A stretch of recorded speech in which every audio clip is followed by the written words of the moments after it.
great to see you this morning. We're there in Judges chapter 14. We're looking at Samson. This is part 2. Part 3 will be next week. And Samson turns out to be a negative example for us. And I guess the minutes are right on that clock, just not the hour, because I'm going to go by that. My cheap Amazon thing won't sync up after the time change, so I don't have any idea what time it is. This Samson cycle, which is in chapters 13, 14, and 15 of Judges, is we're studying through Judges, and Samson's one of the worst moral persons in the book of Judges, but God works through him. And it's composed of really 3 distinct sections, or you could call these cycles. We saw last week chapter 13, that's his birth. His birth was miraculously announced by an angel to his mother. We don't even know her name, we know his father's name, Manoah. And what stands out is that he was to be a Nazirite, and that's based in Numbers chapter 6. And the thing, as we think about Samson, the thing that's important were there were 3 things that a Nazirite could not do. He or she could not drink strong drink, wine, or anything of the wine. That's grapes, grape skins, raisins, anything during the time of the Nazirite vow. And most people took a Nazirite vow for a temporary period of time. It starts at a time and it's over. Samson was a Nazirite, or to be a Nazirite for life, from his mother's womb until he dies. So first thing, not be around drink wine, and certainly not to drink wine or strong drink. And Samson's running around. The section geographically where Samson is in Israel is almost like Napa Valley. There's all kind of vineyards, and he's in a vineyard, as we'll see here. But the text doesn't say specifically that he drank, but he was at wedding parties, and probably the likelihood is, from what we know of Samson. Second thing that a Nazirite could not do is they could not be around or touch dead bodies. And Samson's digging honey out of a carcass of a lion. Samson's taking clothes off of dead people that he kills. So it seems he broke that as well. The third one was he could not cut his hair. A Nazirite was not to cut their hair during the period of the Nazirite vow. And as we'll see next week, and this is famous, probably all of us know this, his hair was cut when he was tricked, or he was led to his downfall. So the first section is the birth account. The second section that we'll be in this morning, 2 chapters, 14 and 15, are parallel life accounts. And we'll look at how they parallel each other in just a second. And then next week we'll look at the last section, that's chapter 16, and that's his death account. So the parallel life accounts in chapters 14 and 15 has to do with Samson seeking a wife in Timnah. Timnah is a place that's very close to Judah, of the Philistines. And he's seeking a wife there. And the parallels between this, don't know if I have a slide on that or not. No, I don't. So in chapter 14, 1 through 4, he goes down to Timnah because he's seeking a wife. And verses 5 through 7, he involves an animal, and that animal is a lion. And then 8 and 9, he takes honey, and he offers this to his parents. That's a gracious act, but it's something he shouldn't have been doing. He doesn't tell the parents where the honey comes from. And then at the end of chapter 14, 10 through 20, he kills a lot of Philistines. All right, you go into chapter 15, and there are parallels there. Just like in chapter 14, 1 through 4, he went down to Timnah. In 15, he goes down to Timnah to try to consummate it with his wife, and it doesn't work out. And then verses 4 through 6, it's Samson involved with animals again, and that's when he takes torches and ties it to the tails of these foxes, and then which parallels digging around or killing a lion. And then in chapter 15, 6 through 8 is retaliation against the Philistines, and that's not a gracious act, that's a vicious act. And then the last part of chapter 15, 9 through 19, he kills 1,000 Philistines, which parallels what was at the end of chapter 14, killing 30 Philistines. But notice it's gone from 30 to 1,000. And the entire account of Samson is framed by two things that seem to be contradictory, two things that strike us as surprising. His birth is from a barren mother, barren wife. She can't have children, but then God says, you will have a child. And so Samson is born. And his death and the death of others, really the death of others, is from a disabled warrior. Samson, they cut his hair and put him in the temple, and they're mocking him. And you remember how he pushes the pillars down in the Philistine temple. And so they don't expect this guy who's been stripped of his strength, a disabled warrior, to cause death. Also, there are 4 women in Samson's life. There's his mother. Again, we don't know her name. Her husband and Samson's father is Manoah. And then there is his wife in Timnah that we'll look at today. We don't know her name. There's a prostitute at the beginning of chapter 16 in Gaza.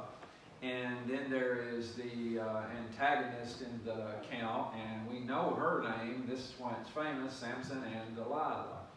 And it's sort of irony that this last woman is the one that it says he loved her, and she's named.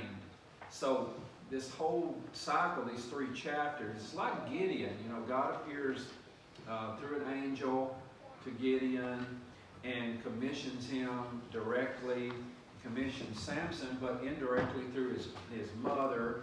And there's fire in both. You remember Gideon is told he takes these torches, and these 300 soldiers that he has, they use the torches to intimidate the Moabites. And then you have torches with Samson, same Hebrew word, as he ties it to the foxes. All right, so look at the first part of chapter 14 that Kent read there a moment ago.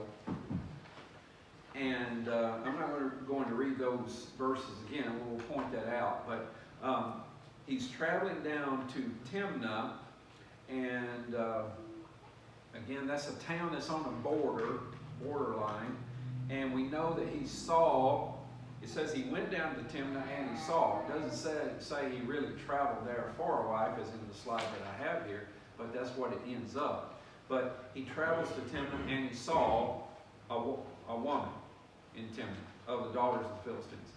Samson is very sensual on this almost crude level.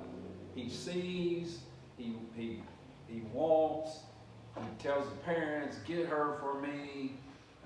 And when somebody does something wrong to Samson, Samson's trying to get even with them. And so we're not told there in the first verse that they even had any kind of conversation. He just saw this woman, and he saw her. Now in verse 7, it does say that he talked to her, but the emphasis at first is Samson saw her. Seeing. He's dominated by his senses. He's not really dominated by logic. He's dominated by his senses. He follows his sensual instincts. And they're instincts that find foreign women, Philistine women, as more intriguing than women of Israel. A thinking person wouldn't get involved in the things that Samson gets involved in. That's what the writer is probably trying to teach.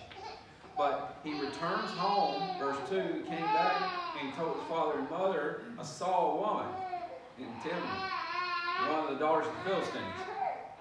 So now, get her for me as a wife. That doesn't read as much to me as a request as a demand. Get her for me as a wife. And his parents are rightly concerned.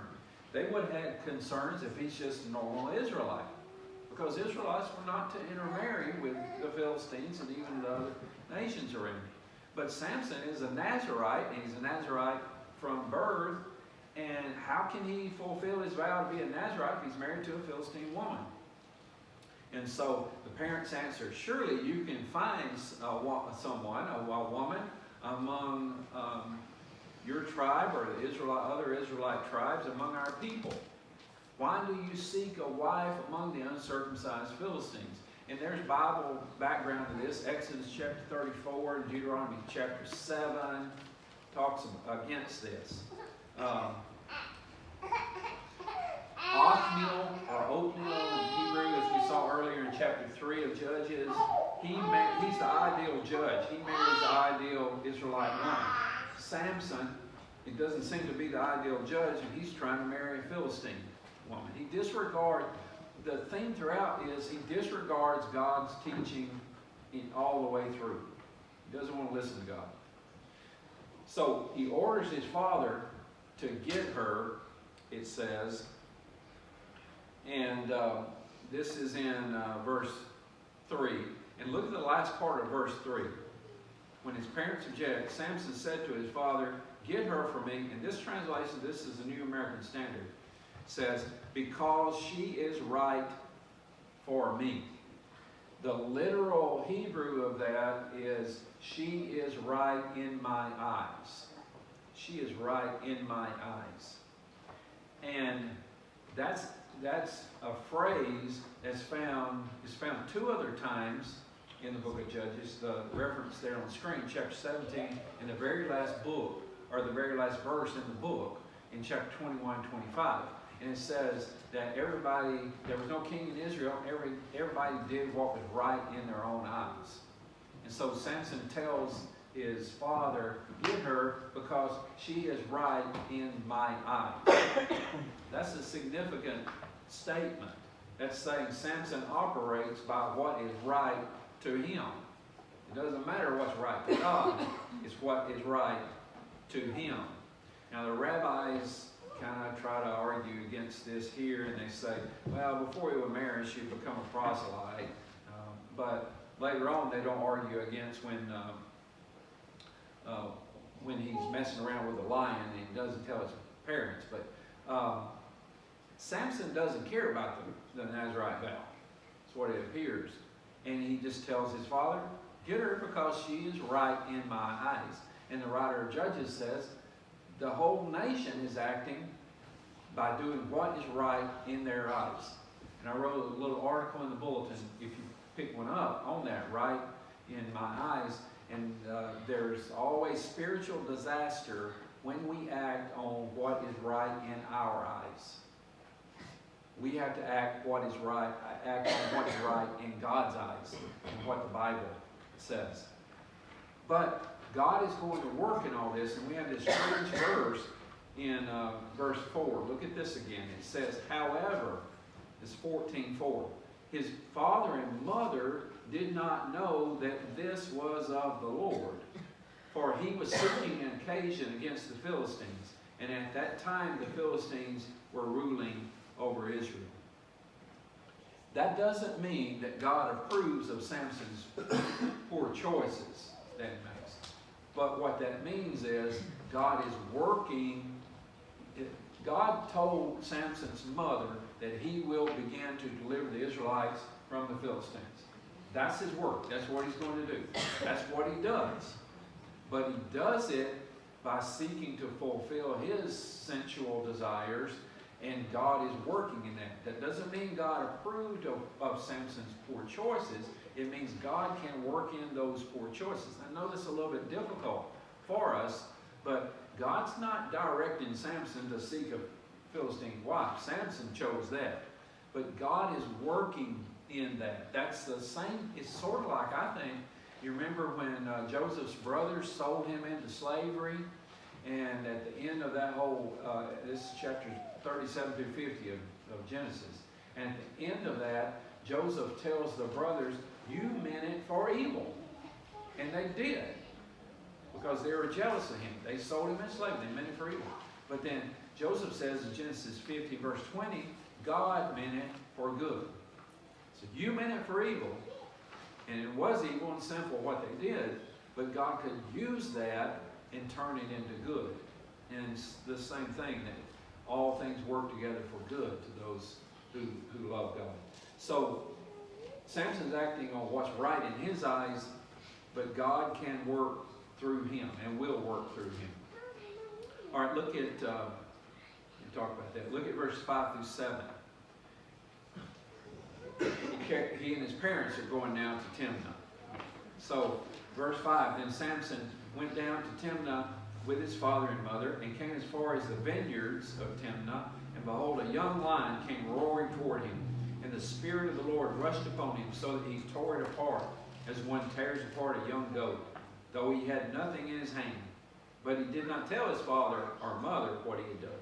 So he went down and talked to the woman, and she looked pleasing to him. She was right in his eyes, is what that says. For some reason, they're traveling back to Timnah. Probably has, get this woman for me. She's right in my eyes, and they're going to try to work that out. They seem to be separated somehow by some time. And as he's approaching these vineyards of Timnah, which seems significant because he's a Nazarite and he doesn't need to even be around grapes or wine or anything. And a young lion, this is a full-grown cub, rushes toward him, and the Spirit of the Lord comes upon him and kills him, tears him apart. But he didn't bother to tell his parents about this. I mean, why not? Shouldn't God be praised for giving him safety and giving him strength to deal with the lion? I think he didn't tell them because he knows and they know he's not to be messing around with dead animals. He's just caused a corpse here by this lion. So he avoided telling them. And he continues on to Timnah. He talks with the woman. I guess maybe this is the first time he talked with her. And it says she was right in his eyes. So God and God's law are not important to Samson. What's important is what's right in his eyes. And look at verses 8 and 9. It's another trip to Timnah. When he returned later to take her, as the woman in Timnah, he turned aside to look at the carcass of the lion. And behold, a swarm of bees and honey were in the body of the lion. So he took out the honey on his hands and went on, eating as he went. When he came to his father and mother, he gave some to them, and they ate it. But he did not tell them that he had took the honey out of the body of the lion. So, again, this is not something a Nazarite should be doing, digging around in the carcass of an animal. Carcass had dried out because it's hot weather, and swarm of bees were there, and there's honeycomb and honey. And so he takes some of that and he's eating it, and that's again a theme. He's just, whatever he's going to do, he just does it. And then he gives it to his parents, but he doesn't tell them. Wonder why? Probably because they would say, don't you know you're a Nazarite? You know that. You shouldn't be doing that. That also would defile them, defile his mother as well. So look at 10 through 20. Here this is still that same woman, and there's going to be some wedding problems that come up here. Verse 10, his father went down to the woman, and Samson held a feast there. Samson held a feast. For the young men customarily did this. When they saw him, they brought 30 companions to be with him. Then Samson said to them, let me now propose a riddle for you. If you actually tell me the answer within the 7 days of the feast and solve it, then I will give you 30 linen wraps and 30 outfits of clothes. But if you're unable to tell me, then you shall give me 30 linen wraps and 30 outfits of clothes. And they said to him, propose your riddle, so that we may hear it. So he said to them, out of the eater came something to eat, out of the strong came something sweet. But they could not tell the answer to the riddle in 3 days. Then it came about on the 4th day that they said to Samson's wife, entice your husband so that he will tell us the riddle, or we will burn you and your father's house with fire. Have you invited us to impoverish us? Is this not so? So Samson's wife wept in front of him and said, you only hate me, and you do not love me. You have proposed a riddle to the sons of my people, and have not told it to me. And he said to her, behold, I've not told it to my father or mother, so should I tell you? However, she wept before him for 7 days, when their feast lasted, while their feast lasted. And on the seventh day, he told her, because she pressed him so hard, she then told the riddle to the sons of her people. So the men of the city said to him on the seventh day, before the sun went down, what is sweeter than honey? What is stronger than a lion? And he said to them, if you not plowed with my heifer, you would not have found out my riddle.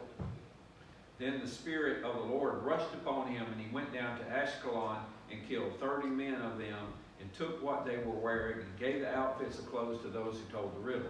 And his anger burned, and he went up to his father's house. But Samson's wife was given to his companion, who had been his friend. This is probably like a typical Near Eastern wedding ceremony. Lasts for a long time. And there'd be negotiations about dowry and the families and all that going on. Manoah, Samson's father, would meet with the bride and with the bride's father and all that. And it seems this is, I guess, somewhat like a bachelor party. And we're not told, that Samson drank, but it's a festive occasion, a wedding occasion, and there would be alcohol there. There would be drinking there. We might guess how he's going to deal with that, even though he's a Nazarite. I probably pretty much know the answer from what we know of Samson. He's probably prompted then by a number of things, including perhaps too much to drink. And now he's going to bring up this riddle. The Hebrew word for a riddle means to tie in a knot. So it's tied in a knot. There's no way you untangle this, that I tell you. And there's no way they could, because they weren't there they don't know about the line and the honey that's in the line. And he says, okay, if you lose, then you owe me, and it's for 30 men, clothes, outerwear, underwear, and the second phrase there, it's not work clothes, it's festive clothes. That costs a lot of money. If you don't solve the riddle, you owe me that. If you do solve the riddle, then I'll pay you that. And by the way, these groomsmen, or these who are with him, where did he get them? I guess they might have even been hired. He doesn't know them. And so the riddle, of course, out of the one who eats came something to eat. Out of the strong one came something sweet. So time passes, they start sweating, because they got to come up with a lot of money by this. And so they threaten his bride, and they say, you tell us, or if you don't, we're going to burn you and burn your family. And she evidently thinks they mean what they say, because she takes it seriously. And later on they do, because that's what they do. They burn her. But he says, I didn't even tell my parents. You want me to tell you? But she continues to wear him down, and then finally he tells her. So again, it's Samson's downfall related to this Philistine woman. And the friends answer in poetry as well. What's sweeter than honey? What's stronger than a lion?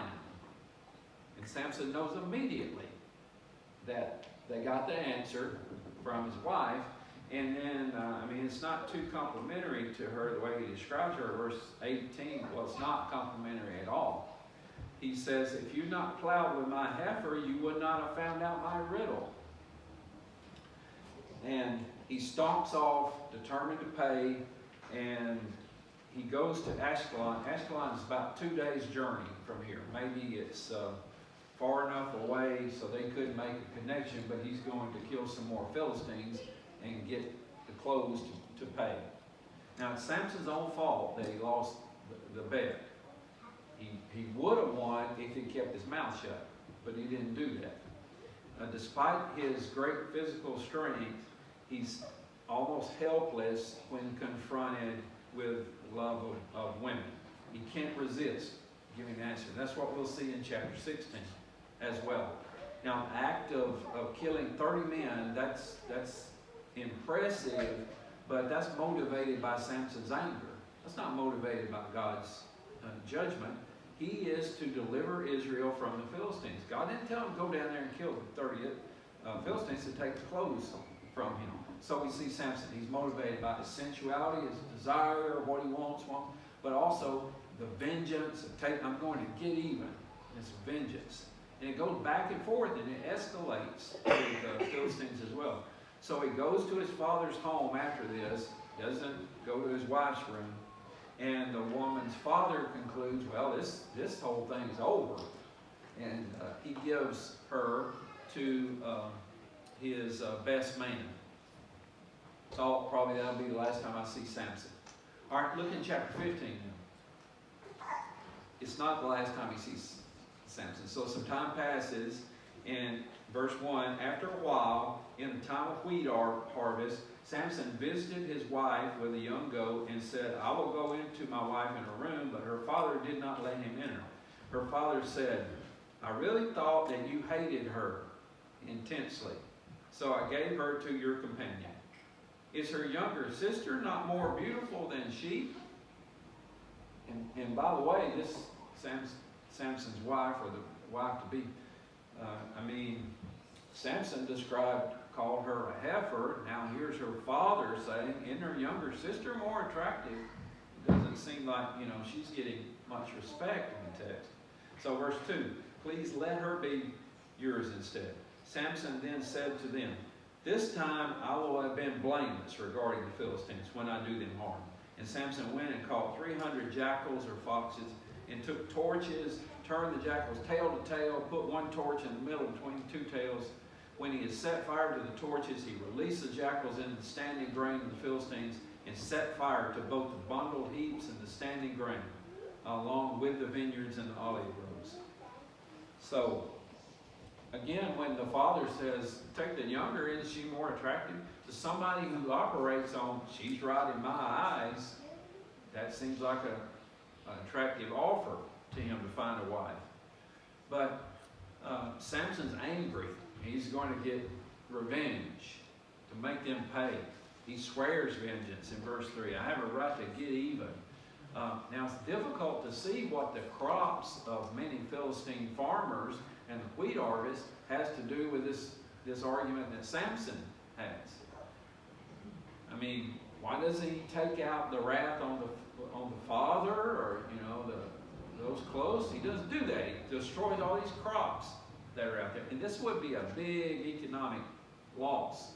The foxes ties the torches, and I don't know how he did it, but he ties the torches to their tails, and they wouldn't run in a straight line. They'd run all over it, and just brought disaster really to the economy that's there. And it's his desire for revenge and retaliation. Exodus 22 verse 6 says, if a fire breaks out and spreads into thorn bushes, so it burns shocks of grain, or standing grain, or the whole field, the one who started the fire must make restitution. You think Samson knew that from the book of Exodus? I think he had probably heard that before from somebody. Again, it doesn't matter. He disregards what God says and does what's right in his eyes. All right, back to the Philistines. We're not going to forget this. So look at verses 6 through 8 of chapter 15. Then the Philistines said, who did this? And some said, Samson, the son-in-law of the Timnite, because he took his wife and gave her to his companion. So the Philistines came up and burned her and her father to death with fire. Then Samson said to them, if this is how you act, I will certainly take revenge on you, and only after that will I stop. So he struck them ruthlessly with a great slaughter, and afterward he went down and lived in the cleft of the rock of Etam. So the Philistines are enraged. This is what happens when people try to take their own vengeance and take revenge. It just goes back and forth, and as you know, it can continue through generations. This is who Samson is. So the Philistine burned the father and the woman, and there's irony in that, because the wedding guests threatened to do that if she didn't tell her the answer to the riddle. All this does is escalate matters, and Samson says, "Well, I'm justified now," and so he slaughters a large number of Philistines, and then he goes and hides in this cave. It's a cave in the cliff of Etam. All right. In verses 9 through 13, he's betrayed. Samson's betrayed by his own Israelites. Look at verse 9. Then the Philistines went up and camped in Judah and spread out in Lachish. So the men of Judah said, why have you come up against us? And they said, we have come up to bind Samson in order to do to him as he did to us. And 3,000 men of Judah went down to the cleft of the rock of Etam and said to Samson, do you not know that the Philistines are rulers over us? What then is this that you have done to us? And he said to them, just as they did to me, so I have done to them. Then they said to him, we have come down to bind you so that we may hand you over to the Philistines. And Samson said to them, swear to me that you will not kill me. So they said to him, no, but we will bind you tightly and give you into their hands, but we certainly will not kill you. Then they bound him with 2 new ropes and brought him up from the rock. The men of Judah are caught in the middle between the Philistines and the troublemaking Samson. Samson's from the tribe of Dan. This is another tribe, Judah. And the rabbis say they don't have any obligation to it. They think they don't have any obligation to protect somebody from the tribe of Dan. That shows, again, it's not unity in Israel. It's just these different tribes all around. And so they say, when the Philistines gathered to destroy them, they say, what's going on? Why are you doing this? And they say, we've come to take Samson prisoner.